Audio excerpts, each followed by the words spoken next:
नवरात्रि की अष्टमी पर जब हम 9 कन्याओं का पूजन करते हैं तो यह सिर्फ कन्याओं की सेवा नहीं होती, बल्कि 9 देवियों के 9 दिव्य स्वरूपों की पूजा होती है। हर कन्या माँ दुर्गा के एक रूप का प्रतीक मानी जाती है। पहली कन्या माँ शैलपुत्री का स्वरूप। ये पर्वतराज हिमालय की पुत्री है।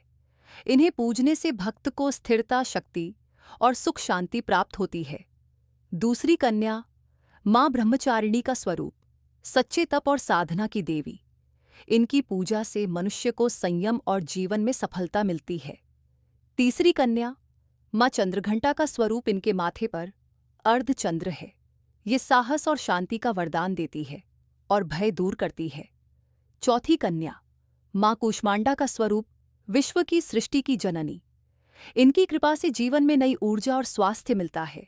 पांचवी कन्या माँ स्कंद माता का स्वरूप, ममता और वात्सल्य की देवी। इनके पूजन से घर में संतान सुख और पारिवारिक सुख शांति आती है। छठी कन्या माँ कात्यायनी का स्वरूप, दुष्टों का नाश करने वाली और विवाह योग्य कन्याओं की बाधाएं दूर करने वाली।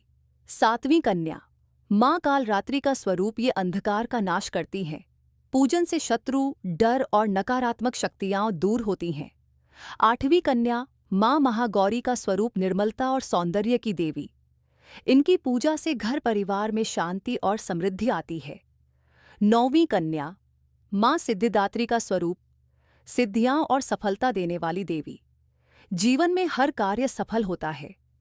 माना जाता है कि जब भक्त कन्याओं को सच्चे मन से पूजते हैं तो माँ दुर्गा की 9 शक्तियां उनके जीवन में प्रवेश करती हैं और घर में लक्ष्मी, स्वास्थ्य और खुशियों का वास होता है। जब भक्त 9 कन्याओं का पूजन करते हैं तो मानो स्वयं 9 देवियां हमारे घर आती हैं और आशीर्वाद देती हैं।